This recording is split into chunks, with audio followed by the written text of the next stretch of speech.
All right, how's it going, everyone? Thanks for joining tonight. Greatly appreciate it. So tonight's going to be a little four-gate catch-up. So we're not going to go through the who's Bill Straub and all that good stuff. I know all of you, for the most part, all know who four-gate is and kind of what it is they're pumping out. So we're super excited to kind of get into this a little bit. We'll talk about some of their prior batches, what they've got going on. Some of the bottle things that they've also got going on, and then as you can see on the bottom, we'll give away something pretty darn special. So there weren't a lot of these.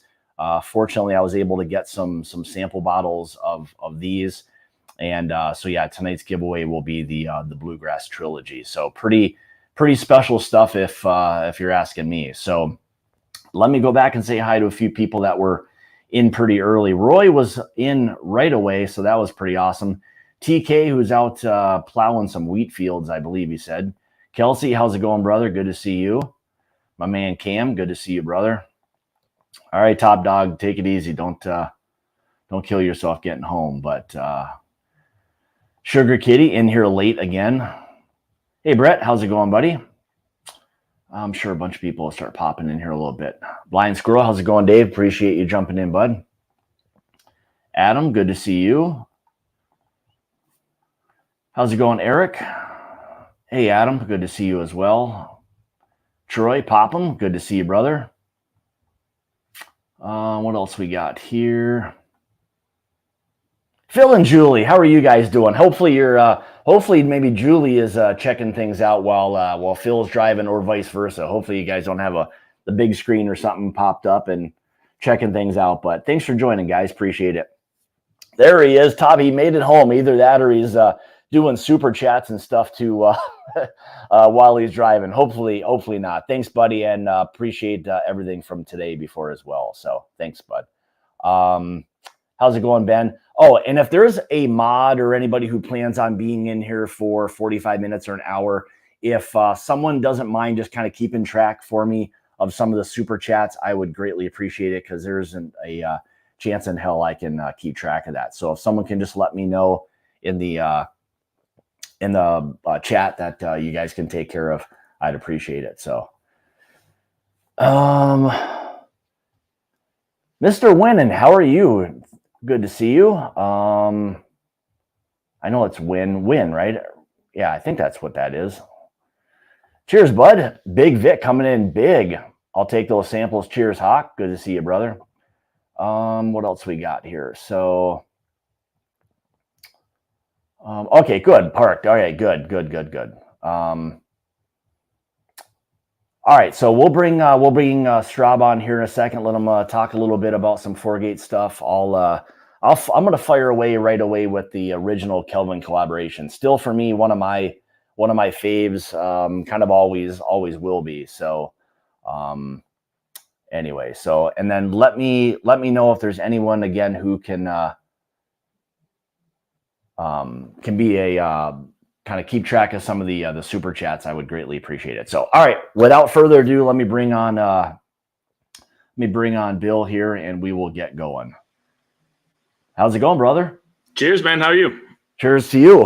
Thanks for joining tonight. Greatly appreciate it. I figured, this is always good to kind of hit, I think, at around I think it's been maybe more than that by now, but I think for you guys, it's always good to hit right around that 6-month mark, because you're always constantly pumping new things out. So a lot can happen with four-gate in 6 months. That's for darn sure. Yes, it can. So thanks for joining tonight. So thanks for having me. Yeah. So I figured we kind of get into a few of the prior batches, maybe kind of have you talk a little bit about those. And more importantly, I think I've had a lot of questions that people ask me, how and why is it that you come up with some of these particular, finishings, and what kind of leads you to wanting to do some of those. So I guess before we kind of get into that, or if you want, do you mind just kind of sharing just a little bit about kind of four-gate, and then we'll kind of get into tasting some of the whiskeys. Sure. So I think a lot of your viewers know, but we're a little bit different than a lot of other companies. We A lot of companies will barrel finish as a kind of as an exception. We barrel finish as a rule. So if we don't, then we've just kind of come across some really great whiskey we want you to try as is. But we source our whiskey and we blend it. And we work with Kelvin Cooperage here in Louisville, my absolute favorite cooperage in the world. I mean, they are just, it's, if you're a whiskey nerd like me, it's a playground to go down there and watch what they do. But we work with them on sourcing barrels and finding what they have in the warehouse and seeing what would match with the blend that we've got. And a lot of times they'll tell us some barrels and we'll go out and smell them and we'll blend towards something that we think would kind of fit that profile. So we just work with Kelvin real closely. They brought to our attention some folks in Australia who are shipping tawny port and a pair of sherry casks over, and we've used those on a number of blends, and they're just phenomenal casks. We've had a couple of different orders of them through Kelvin.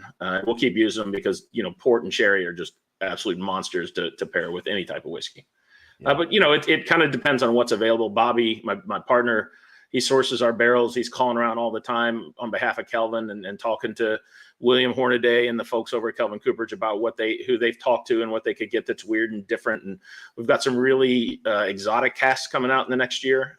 Some stuff we've never done, some Japanese oak, Mizunara, insanely expensive barrels. And then, he calls around, he finds distilleries that do other types of whiskey and asks what kind of barrels they have. And then Kelvin will reach out and try to bring some in. And that's kind of how it works with us. We like to kind of play around. We like to be a little bit different. And it's been a blast.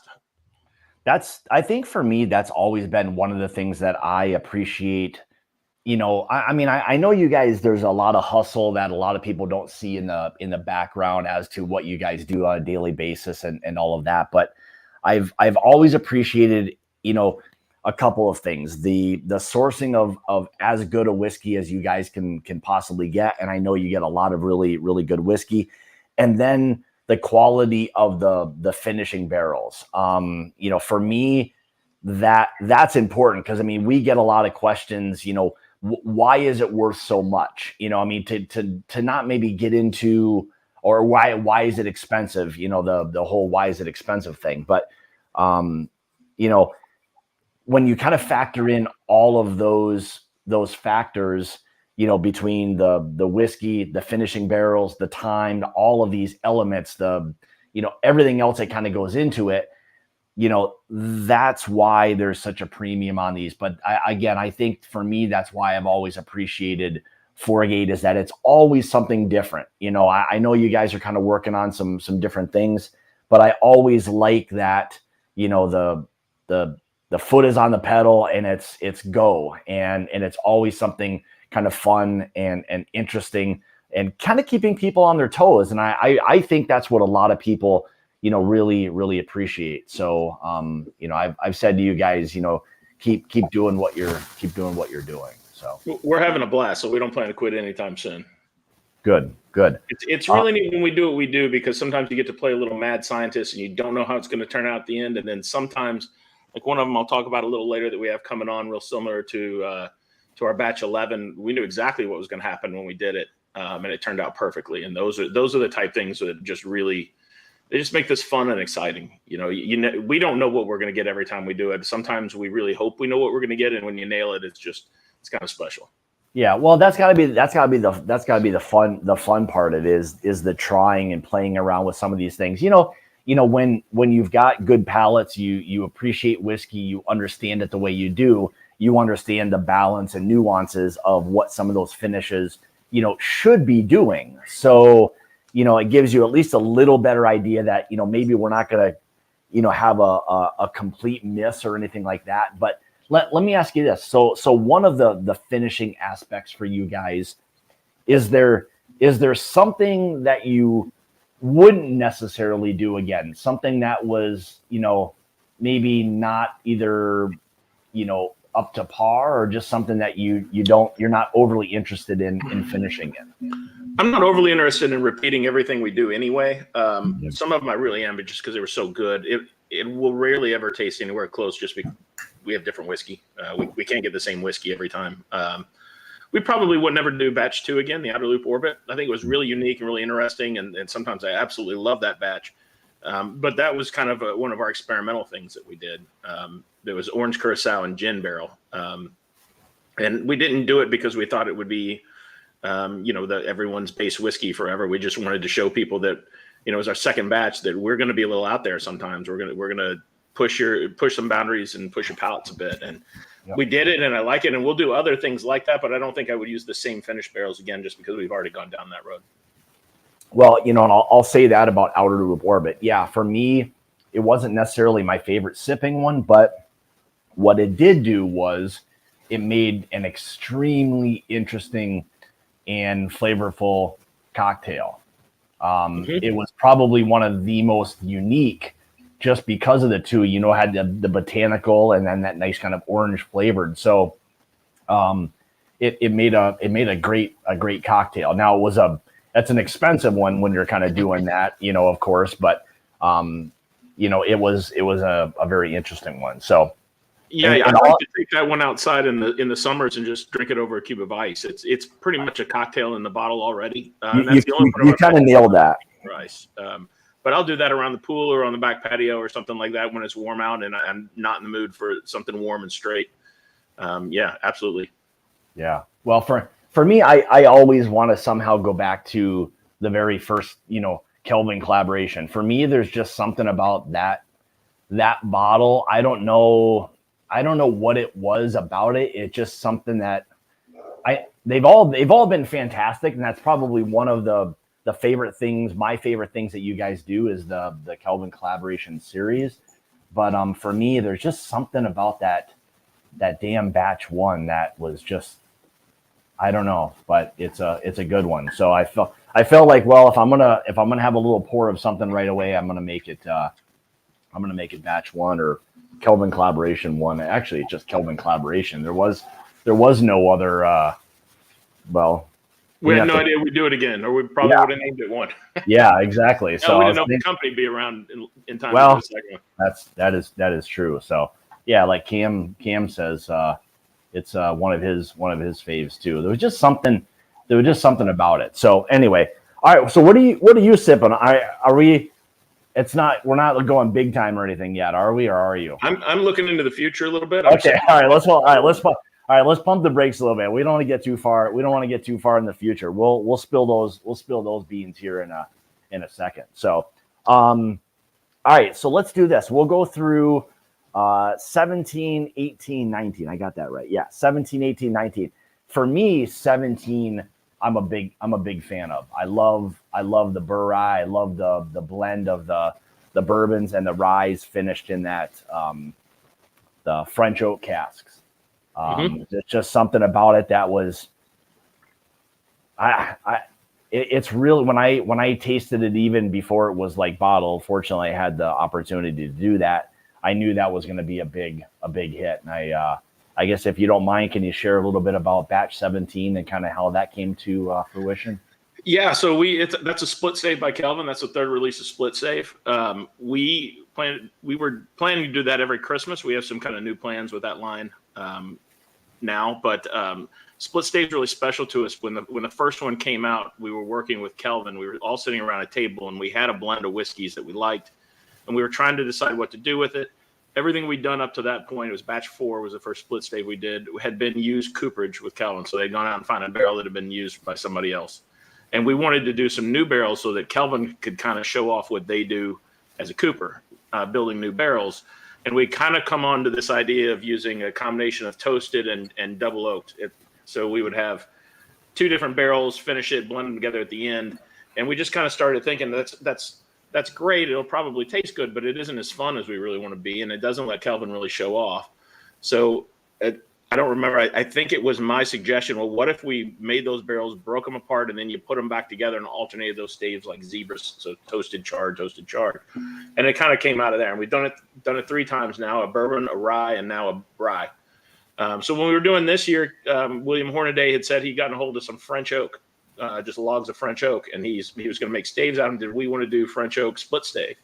And we started thinking about all that spiciness you get out of French oak, that kind of baking spice. And I love a spicy whiskey. It's what I tend to always reach for. I don't reach for the super sweet. So Bob and I were talking. And I said, well, if we're going to use we're going to do these spicy finish barrels, let's put a spicy ass whiskey in it. So we blended 3 high rye bourbons and 2 rye whiskeys together. for a Bry. We looked at Bourye, Bourye, but it's already trademarked, so we trademarked Brrye. So there, and we blended them together. We loved it. It just tasted. We really loved the flavor of it, and then we put them in those finished barrels and let them rest for a while, and it just came out. And that was one of those when I talk about going into something, we kind of know we're trying to accomplish something. I was trying to accomplish it with that one. I wanted a spicy whiskey because most everything we do is very sweet, just by nature of the finished barrels we use. And that was the kind of the time that I got to make my whiskey. That and a couple others. That was one of the things I liked about it, was that it was very layered. There was still the sweetness, but the backbone of the whiskeys and the rye that were there, which was really nice. That stuff all held up. And I think that is a big kind of factor in terms of you guys not overdoing things. It still allows for that great whiskey, whether it's bourbon, rye, to still shine through with the accents of what it is that you're finishing those types of things in. And I liked that from that standpoint of that boldness of the whiskeys, but still that kind of French oak like creaminess that it wants to sometimes put on a whiskey. So it was a really nice, well balanced whiskey as far as I'm concerned. So I was a big fan of that. That's and I still think at barrel proof, like some of these proofs on these, like these are really. I always say drinkable. Like these are really drinkable cask strength, bourbons. When you're at that 112, 110, 115, they're just great, sipping proofs. I know people get like overly crazy about some of the super high proof stuff, but for me, like it's not always a great thing, because I don't want to always have to focus on that just major burn that you get from just the alcohol in there. So I like a lot of where the proofs are on some of the things that you guys kind of hit on. So I agree with you. I've always said that I'm kind of a barrel proof snob. That's why we put everything out of barrel proof. Bobby is too. But barrel proof for me, I don't care if that barrel proof is 105 or 145. I just wanted it barrel proof. And if it's too hot, I can add water to it. But I just want to taste what is the product before you water it down. That's all I say. If you want the fullest flavor that whiskey can be, don't add water to it. If it's too much, you can add water. Everything's great. Yeah, I mean that's the thing. You guys don't do anything except probably hit it with a screen, and that's just about it. I'm guessing. Just the metal plates. Yeah. Yeah. It's the least we're allowed to do by law. Oh, interesting. All right. All right. So they say need more batch 20. Batch. 4x4, right? Yeah, that's the 4x4. If that's what he's what he's referencing. That was a small batch. How many was that? There weren't many bottles of that. I think there were in the 800s on that one. Okay. Maybe even less actually. I'm trying to think now. Yeah, I know that. I think that one that came and went pretty darn quick. Yeah, it went right away. It wasn't to all the states that we're in either, just because it was so small. There's no sense in sending 100 bottles to a state. It doesn't make any sense. So I think we only sent it to 2 different places. Yeah, I knew that. 2 different states, and then it was on online briefly, but it sold out instantly. Yeah. Well, let me since we talked a little bit about that, let me have a little bit of that. All right, I'm gonna try that. I don't want to do too heavy a pour because we got a few other ones I want to get into, but I just wanted to kind of. Blake said 636. That's right. How many? 636 of batch 20. Holy cow, that's very small. Yeah, see, I just love that spice and that like vanilla. There's like that kind of rich buttercream, but still the spicy factor holds up. You're a cigar guy, right? I am. The French oak staves on this, to me, when we smelled the casks and what they did, if you taste the before and after, it reminds me of the difference between a Dominican and a Cuban Puro cigar. That those Cubans have that kind of creamy spiciness to it, and that's what I got from the barrel. That's what the barrels added to this. I can see that. Yeah, this would still be nice. That would hold up to a more bold cigar, like maybe even something like Nicaraguan or whatever, where you get a little more bold, spicy flavors, versus, I guess you could go super opposite where, maybe if you had a Dominican, those are a little bit on the lighter side, not a lot to them. It might get kind of maybe the cigar might get lost a little bit in this whiskey, but I never really understood the whiskey and bourbon pairing. Or whiskey cigar pairings. I loved cigars years ago. I kind of gave them up just because I had too many vices, and but never understood whether you should try to do like versus like or like versus opposite. When I do occasionally have a cigar, I just like to have it with a nice barrel-proof bourbon, and I've had everything from Maduros to Hondurans to everything, and it always seems to work out well for me. So well, and that's very much for me. A lot of times it's the same way, where it becomes more of the product of your environment more so than just the whiskey and cigar pairing type of deal. But oh boy, here we go, firing away already. What's this guy got for us? I'll do your giveaway. Pours of all the Bluegrass trilogy and a bottle of 4-Gate hot sauce. Oh, bringing in the hot sauce. Here he is, Ritter coming in hot. All right, I appreciate that very, very much. So now if that's the case, then we'll if you win, Ritter, I'll give you my Bluegrass trilogy. What do you think? How about that? Fair? That Ritter guy's trouble. You shouldn't let him on your live streams anymore. He sometimes got through the firewall somehow. So I appreciate it. All right, so technically we've got 2 giveaways. Then we'll have 2 winners tonight, mine and Todd's. I appreciate that. So I tried the hot sauce, but the problem was I had a little bit too much to drink and I forgot my hot sauce, if that makes any sense. So anyway, I won't disclose anything further. I'll send you another bottle. I still got plenty. No. It's fine. It's fine. I'm kind of way behind here. Bourbon, what do you got? So since he mentioned the state they're in, when will New York distribution be starting? New York distribution. Anything new on New York distribution? Nothing new on it. Yeah, we just got into the state of Florida, and the next states we'll go to will probably be California and then New York, New Jersey, or the other way around. We have a contract with our distributors. It's national now. They're in, I think, 39 states, and they are basically telling us where we're needed, where they need us to fit into their portfolio more so than we're picking. All right. We do have an opinion. We can weigh in on it, obviously, but we're really kind of letting them lead the way. All right. I was going to say, while we're on that, can we talk a little bit about distribution and allocation, like where you guys are right now for anybody who is looking? We're in Kentucky, Indiana, and Tennessee.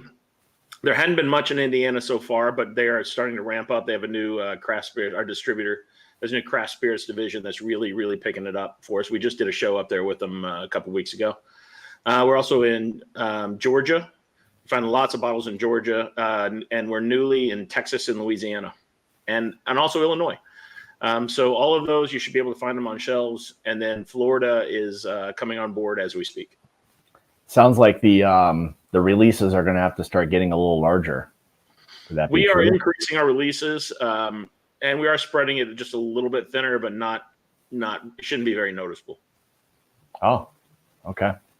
Well, and those are some big states that you're going into as well. I mean, geez, getting into Florida, that's a big deal.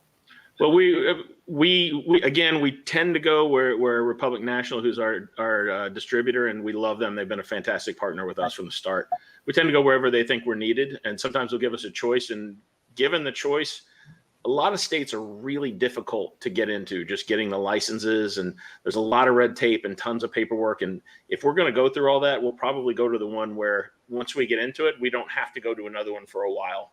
Yeah, because it's a big enough state to support our growth for a while. Is there at some point where you just want to like stop, where you you're content with the certain states that you're in? I mean, by the time you combine it with actual, brick and mortar versus like online and the combo of that, at some point, do you just say, we're not even going to bother trying to go into any other states? Absolutely. We've actually talked about that already. We'll probably never be in all 50 states. For one, we've shied away from all the control states anyway. It's just a headache. But we probably won't go too much past maybe 10 if I had to guess. Our model just doesn't support, since we're not distilling, it just doesn't support us trying to make 20,000 bottles of a batch. So we are very much limited in how many bottles we're ever going to make in one outing, one sitting. Yeah. So. I mean, I guess that's the thing. And if you start going into, physically into all of these states. At some point, you're going to be sending, 50 bottles to each state. I mean, what's the point of doing that? Plus online retail. I mean, that's really thinning things out. So there is a point where it costs us more to be in a state than we would make if we only sent 10 cases there. Those licenses are not cheap. Each state, some of them are inexpensive, and some are crazy. Some of them you can buy a car with. Some of them, it's $50 and you're done. But it just depends. Our model really just doesn't allow us to be hugely widespread on every liquor store shelf in the country. It just doesn't. Unless we were to ever build a distillery, and I don't want to build a distillery. So yeah, all about that. Yeah, sometimes I wonder. I mean, I understand the cost of kind of doing business, but man, when you start like talking about the I don't know, I'm going to say probably tens of millions of dollars it would cost to kind of build a distillery, especially anything with any kind of scale. Like, I wonder why in the world anybody would want to start doing anything like that now. It just seems crazy to me, but I don't know. I mean, I don't have tens of millions of dollars, so I can't really comment on that. So yeah. All right. So let's talk about batch 18. What do you got for us on batch 18? Batch 18, it's 7 years old. It's a Kentucky straight bourbon, and they are finished in cognac casks, French cognac casks. It's called Saint Charent. That's named after the Charente River in the Cognac region of France. Bobby named this one. And the saint we put in front of it, just because if you look at a map along that region, every town in there has the saint in front of its name. So we threw saint in there because it sounded cool. So it's a Kentucky high rye bourbon, 7 years old, and it's finished in those cognac casks. And to me, it smells like apple pie. Yeah. And I'll say this, because I hadn't gone, I mean, I've gone to it a little bit, but since I did the review, which is, this is, I don't know, I'm going to say maybe a month and a half ago or so. It really, the cognac really started to come out in terms of the boldness of that. You could really start to pull out that the finishing part of it, which I really appreciate. I mean, I love a good cognac, and it was really accenting this bourbon like perfectly. And when you said apple pie, it was kind of like you nailed that. Like, that was just, when you said it, I was thinking it, and it's exactly what that one's like. It's probably one of my faves. So I really, of that series, I think we brought out those four at the same time, and I love all the Kelvin collaborations. Don't get me wrong, but I really think that initially batch 17 was my favorite of those, and now it's between 18 and 20. That 4x4 drinks really easily, but that Saint Charent, the nose is probably the best thing we've ever put in a bottle, just based on the nose. And it's one of the things I tell a lot of people with your stuff is that I really think, and maybe you can support this, but me personally, I think if you try it from first bottling, upwards, and then get into a month or two, like it's a significant difference in my opinion, in terms of what it is you're tasting. And like, this bottle right now has like hit its stride, like that, that kind of like the funkiness or the earthiness that you'll get from like a really good cognac, but with that sweetness backbone. It's really started to shine in this whiskey now, and it's become quickly like one of my favorites, because I just tried it again the other night, right before I was getting ready to have a cigar, and I was thinking, holy shit, this thing really has changed, and gotten very good. So the last cigar I had was maybe 6 weeks ago, maybe less than that, but that's the bourbon that I got out for it. I mean, let's be honest, cognac and cigars has been a pairing that's gone back as old as cognac and cigars, most likely. Yeah. So that it just seemed natural, and it definitely hit my palate. Right time, right place, I think. Is there, as far as is there any more of this left at Sealbox? I know they re-released, but I don't think so. All right, I don't think so either. No. God, that is so good. I mean, just the backbone of that whiskey, man, oh man, it's super thick and rich, and like now, like I feel like I almost need to go back and like re-review it, because it's changed that much, honestly. like, I don't think from even the time I did it, and I always give them at least, I don't know, a couple weeks, but I don't even think a couple weeks has done justice on this for where it's at now. Personally, it's gotten even that much better. So if you guys can find batch 18, the Saint Laurent, it's an incredible bourbon. So absolutely, it's very interesting how I feel like our brand, and this is probably the same with other people too, how it changes at different stages. When we blend it, and then we will pull samples every 2 weeks, every 3 weeks, whatever the case may be. Even when we get to the point where they have taken the final sample and we tell them dump it, it's good, put it in a tank, we're getting ready to bottle it. We can take a sample out of that tank and it will taste really good. It's always better once it gets in a bottle. And I think that's just because it gets agitated a little more. It airs them out a little bit more. They get a little more air attached to them. But I always tell everybody, if there's just a little harshness on it, if you're tasting one of our last production samples, it's going to be gone when it hits the bottle. And if there's a little bit of something that you think is a little too much, as soon as you open the bottle, it'll probably be gone in a week. It's very funny and very interesting to me how ours seem to change a little bit throughout the process. I mean, I think your stuff of maybe the most changes the most of any of them. And I tell people, like, all the time, like, there'll be a fresh crack. I wasn't super crazy about that or whatever it may be. And I said, hey, just pump the brakes. Trust me on this. Go back to it. Let it sit. If you can wait a month, like, go back to it. You'll see it'll probably change and be night and day different. It's just my experience, and probably yours as well, is that these things after, I'll say 1 month or whatever, generally speaking, they really start to hit that stride for whatever reason. So this one's clearly been open for a while, but it is really hitting my palate well right now. I love that. It's if I was sitting outside right now, I'd have to maybe consider having a smoke with that one. But yeah, this is a good. Hey, Popham, that's we'll have to get into his ear a little bit more. I could get down with a 4-gate cigar blend. Sounds pretty damn good. What do you think? You think you could do something special for us there, big guy? It's possible on my end, I think. All right. To be determined. We'll get back to you on that, Popham. Let's see. All right. So let's get into, and again, here's another, quickly, this has kind of become a favorite of mine. This is one of the ones I'm a huge fan of the collabs, and there's something about these that I think it just started off from bottle one, that it's just gotten to the point where, for me, it's something I always enjoy.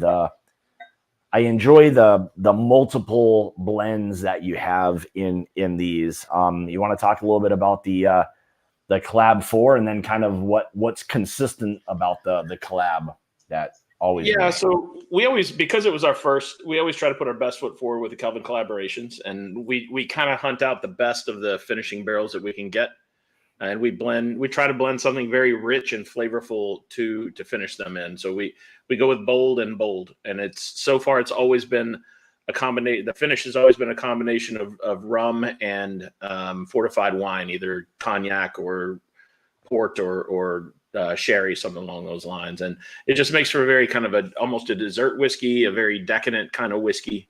And it always comes out at a pretty good proof, fairly high. I think this last one was the lowest proof we've done, because we did that Borai blend again. Yeah, 111 point, is that 111.7? 111.2. Oh, 0.2. Okay. And I think we have one more Bry coming out after this one, and that'll probably be it for a while, just because we'll do some more again in the future. But we've played around with some rye and bourbon blends, and we'll probably go back to doing some ryes and bourbons. It's an incredible whiskey. I'll say that. I mean, I know that's generic to say, and I say that about a lot of these, but the fruit and I'll even say the kind of tobacco leaf and that spice that's on this, for me, it's quickly made this a contender in my 22 like whiskeys of the year. That's for sure. I love the richness and complexity of this one as well. It's kind of right in my wheelhouse. I love the sweet and the spice and the boldness. So like when I'm looking for a really good whiskey, this is what a lot of times hits my palate like really well. I love the finishing on those. So great job on that one. You should probably we have one coming out, batch 23. That's the next Bry we have, and we call it Barossa Creek. But that's the Bry whiskey, and it's finished in just the tawny port casks. Oh, that's gotta be like very fruit jelly and all kinds of spice and everything, I bet. It's a tasty one. All right, William, appreciate that, bud. Huge fan of Kelvin Clab 2 and 3. Just got Kelvin Clab 4 in the mail from Sealbox a few days ago. Can't wait. So crack it open, man. If you like 2 and 3, trust me, crack it open now. Have a pour of it, and or a few pours, and go back to it. Trust me, it'll change, and you'll be rewarded in a month or so. I'll tell you that right now. So, let's see. I'm still smiling after hearing the distribution and coming to Florida. Adilio, I know he's a big Four-Gate fan. So, I know you got to meet Adilio too. So, yep. and this guy here too, Darrell. Oh yeah. What about this guy? You got any comments on this guy? Or are you just gonna? That guy is trouble. Again. Still got to get through the old firewall. There's always one, isn't there? In case you guys don't know, Todd Ritter is my cousin. So yeah, that's why we're kind of busting. I give him a little bit of shit for that. All right, so I'm gonna get into Kelvin 4 here. Oh my God, it's so spicy and jammy. We could have called this Spice Jam, for crying out loud. See if we get LeBron to put his face on that one. Oh my God, that's so good. Incredible bourbon. Actually, it's not even a bourbon. So it's a Bry. Yeah. All right. So let's see. We're 35 minutes in. We've kind of covered a few of the previous releases a little bit. So why don't we?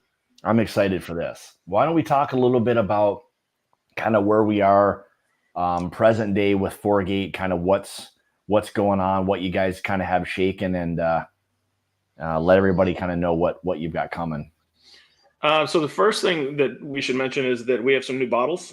The physical bottles are actually changed. We, like everyone else, we ran into some issues with supply crunch, and we were told we weren't going to be getting our bottles in from Poland for a while. So Bobby hit the streets and called everyone he knew, and he found a bunch of bottles that I think we kind of like them more than the old bottles. We have since secured a ocean container of the old bottles as well, and we aren't sure whether we'll maybe make the switch permanently to the new ones, but we like them. They're a little shorter, a little fatter, and just kind of the labels are a little easier to read because of that. So that's the one big news. So the next 4 batches minimum, and then the single barrels that are coming out will all be in the new bottles. And then at least some of them will probably move back to the old tall, skinny bottles, and some of them will probably remain in the shorter, fatter ones. Can I show a picture real quick of the new bottle? Yeah, I can hold one up too. So here's kind of new one. You can see. So he's got it. He's got that one. So that's basically that. We'll get into what this is here in a second as well. So, but you can see it's kind of like the old. Yeah. So the one in his right hand is the old Holly bottle. And what do you call the new one? They are the Gettysburg bottle is the name of them. Oh, cool. We did not come up with those names. That's actually whoever produces them calls them that. Yeah, I like the style. I like the style of the bottle. Like we were talking a little bit before we went live, you can read the stickers much larger. I think you get kind of just looks a little bolder. That's for sure. So yeah. So some of the other things that we're doing that are kind of interesting is I mentioned that we don't typically try to repeat our batches, but one thing that our distributors have asked us for is a consistent product. So we've decided that we are going to do a flagship product, at least for the next few years. We're going to have a split stave available year round. It'll be a 7-year Kentucky bourbon in a split American white oak split stave cask. It'll be in these new bottles, these new bottle shapes, and it'll be available year round. And we'll probably within 6 months or a year after that, release a rye as well. So let me ask you this about kind of like that batch and making something that's more for the masses. What led you to that decision? It's not so much for the masses, so much as that it's easier for our distributors if they can always order it. So they have people constantly coming and asking, well, that's not the Four-Gate that I wanted. what Forgate should I get? And in a lot of states, they literally can't get any more until the new batch comes out. So they wanted something that they can just always say, hey, we need more, and we can just produce it and put it out. And we have secured barrels of 7-year-old Kentucky bourbon for that'll last us for a long time. That's really funny, Gary. That was very good. When I saw that, I was like, "Holy shit! How has somebody not said that yet?" That's pretty awesome. That might even need to be even need to be a batch name right there. 4-Gate, 4-7. That's awesome. That's pretty awesome, Gary. That's a win for that, man. Hey, send me your address. I'll send you a little something for that. That's a pretty damn good one right there. I like that.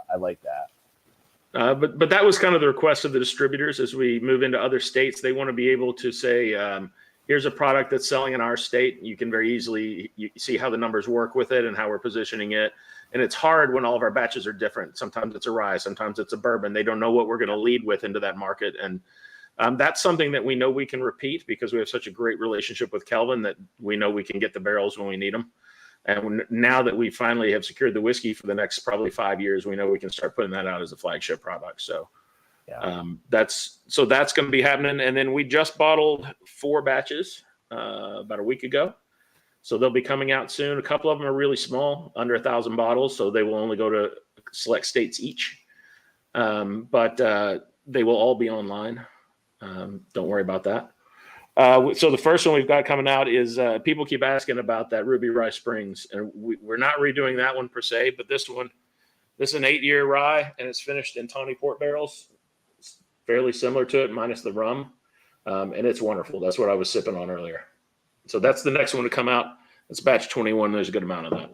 I was trying to figure out how to make just your screen larger, but since I'm not very good at technology, I couldn't do it. So I'll have to monkey. Actually, let me. No, all right. Anyway, go ahead. And then we've got a Barossa Creek, which is another Bry, and that's the one finished in the tawny port. So if you liked batch 19, the Kelvin 4, you should really like that one. It's the same thing without the rum component. So it'll be more on the fruitier side and less on the molasses. And our batch 20, what am I up to? 4 is our bourbon down under. If you remember the rye down under in a pair of sherry casks, this is a bourbon finished in those a pair of sherry casks from Australia. So 3 of them. And then the one that everyone keeps asking about that I know everyone wants to know about, Indiana Foundation. It's actually a 2-part release. So this one we just bottled, this is the 10-year. This is a small batch. Hey, there we go. There we go. There's going to be a good amount of these out there. This is not a particularly small batch for us. So this is going to be distributed pretty much everywhere. We found 3 barrels of 14-year-old Indiana bourbon. It is phenomenal whiskey. Unfortunately, those 3 barrels only yielded about 110 bottles. So there's going to be maybe a case or 2 that goes to Seal Box if we're lucky, and the rest of them are pretty much all going to be released here in Louisville. Hopefully at Justin's House of Bourbon. I think that's where we're looking.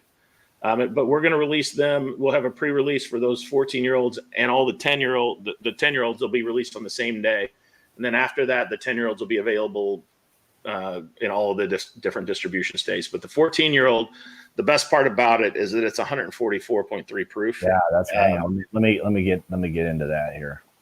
It's really tasty. That right there, and I've told a lot of people how special that is. I mean, not only are you, I mean, let's just call it what it is. I mean, and it could be anything, but when you're starting to get now 14-year-old, bourbons from anywhere, let alone MGP, which we know a lot of people go absolutely, crazy over, to get it at that kind of proof. I mean, that's just something that's not around at all anymore. I'll say that's a premium whiskey in today's whiskey world. I'll say that. And I think a lot of you guys probably understand that. So what are we looking at in terms of release time for the Indiana Foundation, and what are you going to do with the release there at Justin's? What are you going to do with that? We hope to have the release in early August. Okay. And we'll probably, my guess is that we'll sell out there'll be maybe 90 bottles available there of the 14-year-old, because we kept some in house, and a few of them went to, I think are going to Seal Box and Bourbon Outfitter. And there may be 1 or 2 other cases going elsewhere, but by and large, there may be 80 to 90 bottles for sale that day. and it's yeah. And that's the mash bill there. I see Bourbon is asking. It's a 75-21-4, so it's their lower rye. And that's and I mean, for me, it's a fantastic one. I know there hasn't been a lot of the 36 around that much. I don't know if their stock was like a little like limited or light, but it seems like there wasn't as much of the 36 rye around as much anymore. I don't know. Yeah, I think by and large the demand for their lower rye is much higher. So they have. I think people that bought it have probably sold it by now. We actually have a few barrels of it, but they're still pretty young, so we're not ready to use them yet. Yeah. But and we only have a handful, so not a ton. All right, so the 10-year foundation will be early-ish August release, along with the 14-year that you'll do something at Justin's on that, and then shortly thereafter you'll just have the regular release of the Indiana Foundation, right? Yeah, so technically that 10-year Indiana Foundation one should be released the next day. Okay. We'll just have the day before we'll let distributors put it on shelves. We'll do the 14-year at Justin's, or hopefully Justin's. I think they're in for it. Yeah. And what kind of bottle count do you have on just the 10-year foundation, roughly? Actually, I just got the bottle. Since we just did the bottling last week, they just sent us the final numbers today. I can probably tell you if I can find it. Here it is.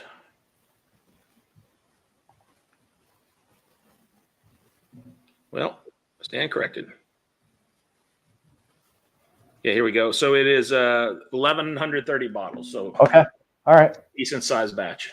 Yeah, pretty good size. Well, that'll be one that goes pretty darn quick. So Katie, let's go. Let's see, what are we at? 4:45. We'll go another maybe 5 or 10 minutes, and then let me know. Give me kind of like a timer. We'll cut it off there in a couple minutes, and then we'll stop it. And we'll get the winners for tonight. So you guys have got maybe another 5, maybe 10 minutes max to kind of get in on 2 giveaways. So there'll be 2 winners tonight. Myself and Todd Ritter will be doing a little giveaway as well. So all right. So we've kind of covered. Like someone else got through your firewall from Vegas, by the way. I don't know if you saw that. I don't know. Oh, look at this guy showing up from Vegas. Must have a little downtime or something to pop into a stream like this, for crying out loud, man. Must have done poorly at the tables if he's popping onto YouTube. Jeez, what, it's got to be like lunchtime there in Vegas now, right? What is it? Jeez, 5:50. I thought he would have been hard at work at 5:50 still, but apparently not. So let's before we get into that, let's talk a little bit about the single barrel program. Yep. So, and some of what you kind of have going on there. Fortunately, Jason and I were lucky recipients of not 1 but 2 barrels this time. So for the Mash and Journey Whiskey Club, you guys will have a couple of incredible whiskeys coming. But why don't you just kind of share a little bit about what the single barrel program kind of offered this year? Yeah, so we because we barrel finish, we don't want to just bottle up a barrel of whiskey and sell it. So we have a single barrel program where you pick your barrel and then we put it in a brand new toasted barrel from Kelvin Cooperage for about 30 days. Last year we had 20 total barrels. This year we sold 40. We doubled how many were available. And we had a bunch of different options this year. We had an 8 or a 7-year rye. We had a 9-year rye. We had 2 different 7-year Kentucky bourbons. They are both heritage distilleries. One of them is one we haven't used yet, which was pretty interesting. And then we had that 10-year Indiana bourbon. I think we only had 4 barrels of that. And all of those went, and it's the same stuff that's used in the 10-year Indiana Foundation, except that it's a single barrel and it was finished in a toasted cask. Bobby just tried the samples of them today. They just got transferred to the stainless steel casks today or yesterday, I believe. And they are phenomenal. Good. I feel lucky to have a quarter of those barrels, considering that that'll be so for you guys. Trust me, I've hounded these guys enough to try to get some things, and we were lucky enough to be one of the recipients to score one of the 10-year toasted MGPs. So Mash and Journey Whiskey Club, you're welcome. Technically, I think it was only 3 because we always release at least one of each barrel as our own pick, just so that we can the distributors can divide up the cases if people can't buy a whole barrel. So we kept one for ourselves. That makes me feel even better. That now I have a 33 and a third shot at giving these guys some more great whiskey. So we appreciate you paying us all that money under the table. Well, we're gladly doing it. So that's for sure. I mean, it is one of those premiums, those premium whiskeys and brands that we look forward to doing this. I think with you guys, as long as you'll have us, we're always going to be in the game for that. As long as you're releasing those, we're going to try to grab as much of that stuff as we can. I mean, let's call it what it is. I mean, you're getting a 9-year, Indiana rye whiskey. I mean, already great age, great proof, barrel strength, all of everything that you've got going for it. Where we're coming off of last year that we did for our 8 years, so this will be a good follow up to see what it does a year later. Same toast, and then now just to add to me, kind of the icing on the cake was the 10-year MGP, bourbon that you're now putting in a toasted barrel. Like, where are you going to go get that anywhere else? Nowhere. You're just not. So it's we feel pretty lucky to be able to have the opportunity to do that and get that whiskey off to a few of the Mash and Journey Whiskey Club people. So we're looking at that. Speaking of not to make your head any bigger, but I do think your rye last year was probably my favorite of anybody's single barrel. Wow. I give Jason all the credit though, so don't worry. I think you must have been muted on that part. So I could see your lips moving, but I couldn't quite we won't go back to that though. I'm sure it probably wasn't anything. So no, we're super excited for that. So all right, so a few more minutes, guys. If you want to get in on the 2 giveaways tonight, have at that. And nice checks in the mail. Look at this guy. What an ass kisser. Still kissing ass out in Vegas, for crying out loud. Jesus, I tell you, this guy. I'm gonna have a little of the 14 in your hair while we're talking. not like look at that. Look at the color on. Can you hang on a second? Hang on. Let me bring that in. Oh man, look at that. That's got to be rich and oily. How's it drinking for 144 proof? Oh, it's wonderful. Oh my God. It's one of those. Sometimes you get 144 proof and they're too much to drink. Sometimes you get them and you just feel like the ethanol evaporates on your tongue and you get this flavor burst. And that's what I get with this. Yeah. My God. That's got to be. Let me ask you this. I know it's yours and all of that, but where would you, you've done this a long time. Where would you rank like a whiskey like that? Where does that fall, in the category of top-notch whiskeys for you?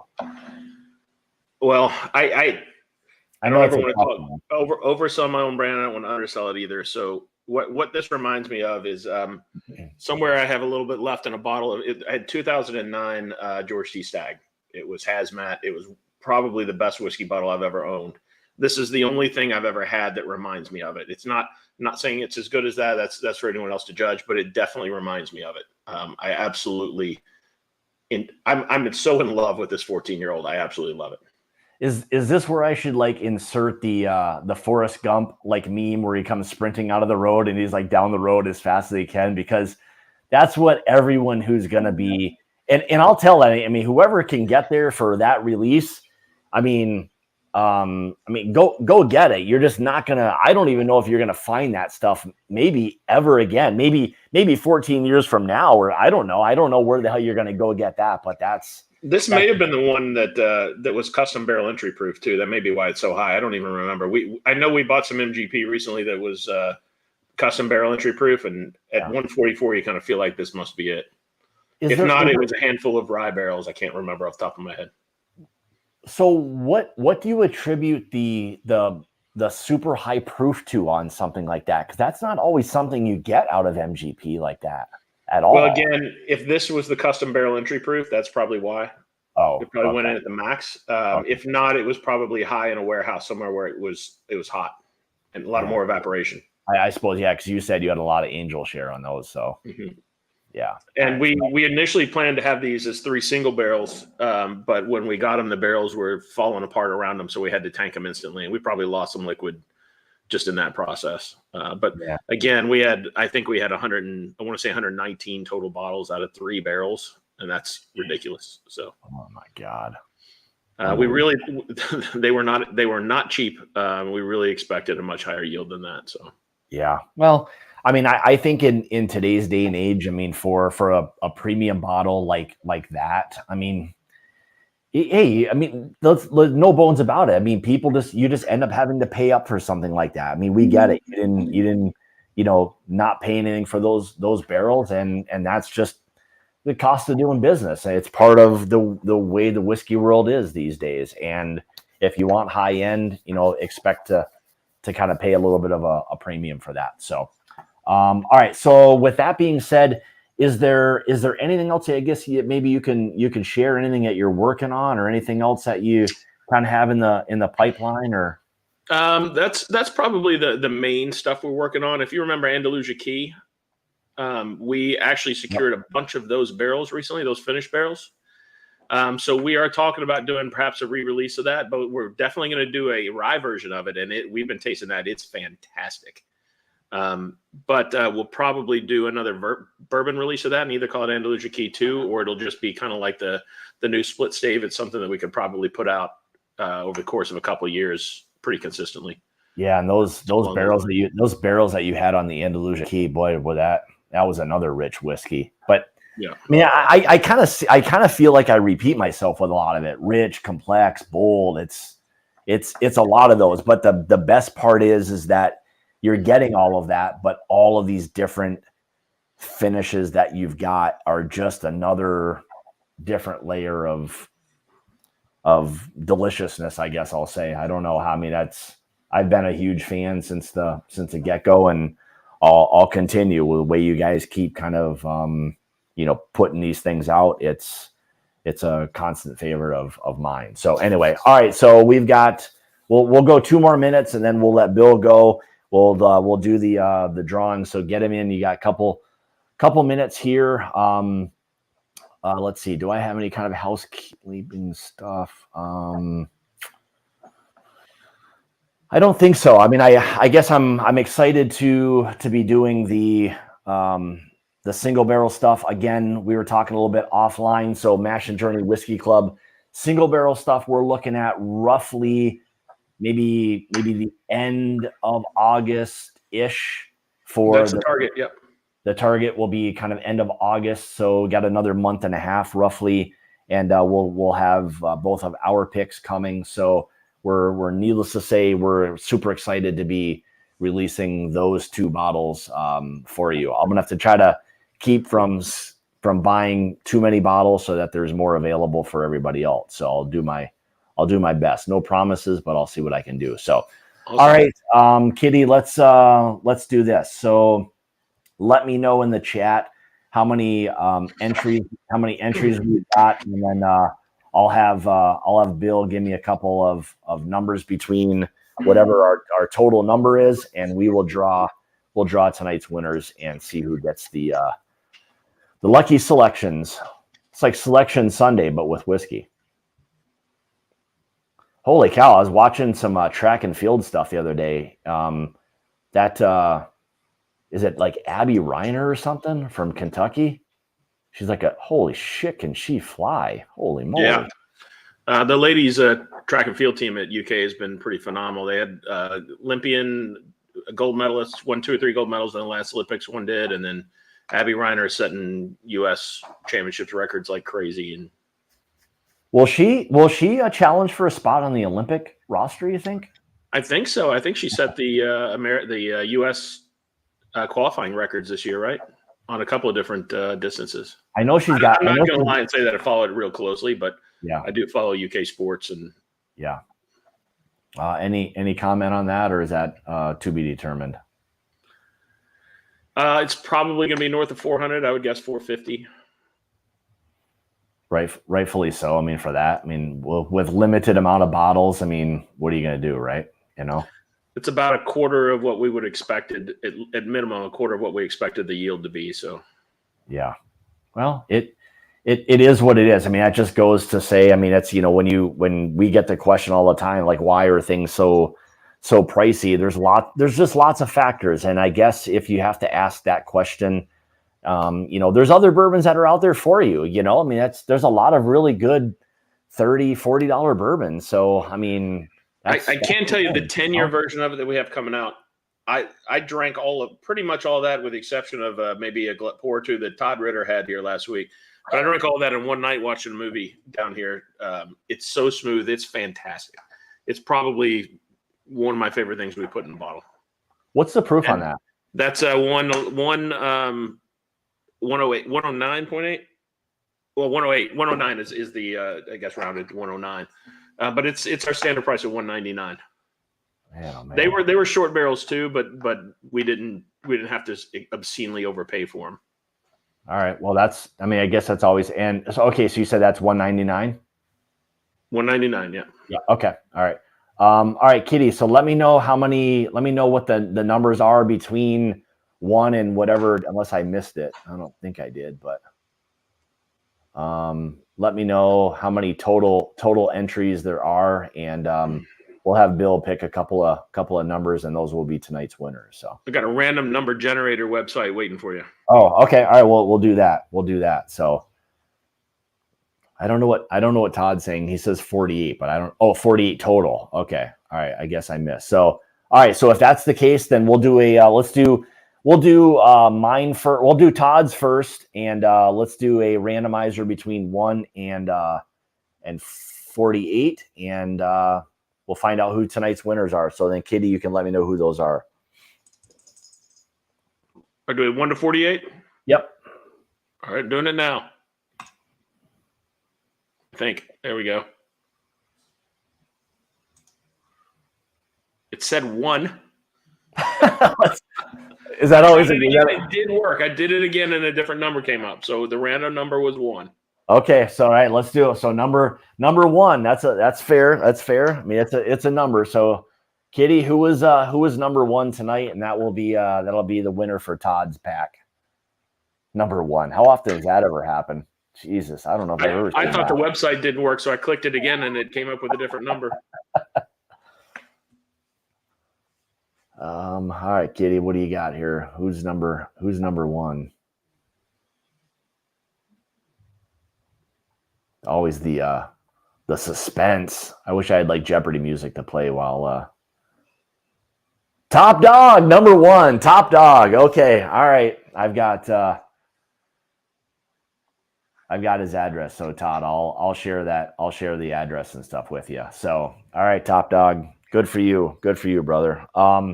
All right, so let's see. We'll still go 1 through 48.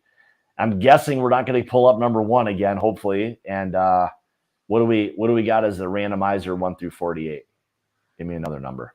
Well, I'll use the one when I clicked it a second time, so that way that person doesn't get screwed. It's 36. 36. All right, who we got? Number 36. This will be for mine. So what I'll do is, in addition to the Bluegrass Trilogy, when we do our picks for the Mash and Journey Whiskey Club, again, this will be a little while. If you're patient, I'll send you a pick of each one of those. So, did I miss it, Kitty? Picking.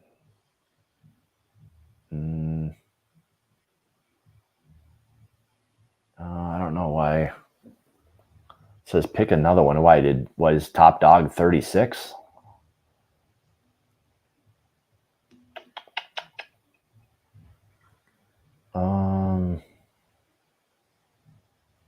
Was there not? There had to be a 30. There has to be a 36 in the whole thing. So if it's to 48, I would guess. Yes, it definitely has to be.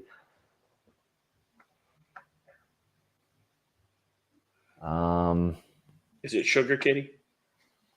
I'm guessing it's maybe him. So if that's the case, and you don't, I mean, whatever. I mean, it's All right. If that kitty, I'll send you something else. Don't worry about that. Do another one. We'll do another randomizer. We'll find another one. So kitty, I'll send you something if you were 36. 41. 41. All right, kitty, what do you got? 210, 90. Oh God, these guys, I'll tell you. Holy moly. I gotta send something to these two. Jesus. All right. So top dog and 210.90. Congrats, guys. Congrats. So yeah, that was it. So I'm glad we were able to kind of catch up a little bit, talk a little bit, Foregate, what happened, things that are coming, all of that. So I think it's nice to kind of, around that 6-month mark, just because you guys constantly have a lot of things going, and it's always a good update to let everybody know, where things were, where it's going, and all of that. So thanks for taking an hour of your time. I appreciate it. Absolutely. Anytime, man. It's a blast. All right, guys. So thanks again. Congrats to Top Dog and 210.90. I'll get my stuff out to you guys ASAP. Next couple weeks, I've got some kind of interesting things coming up. Next week, it's going to be kind of next week will be fun. Next week's a cocktail hour. I've got somebody sending those like smoke boards. So we're going to make some kind of smoke. We're going to do some smoke cocktails and kind of have a fun little night with that. So it's a company that does all those smoke boards and all that. So that'll be somebody keep Scott's local fire department on speed dial. I got a smoke detector not too far from me either. So I'm going to have a torch and some wood and stuff by me. So this could turn very, very entertaining next week. So I'm looking forward to it. So guys, thanks again for joining tonight. Bill, thanks for taking a little bit of time. Appreciate it. And as always, remember, it's about the journey, not the destination. Cheers, guys. Thanks everybody for all the super chats tonight. And we'll see you next Tuesday. Cheers, guys. Cheers.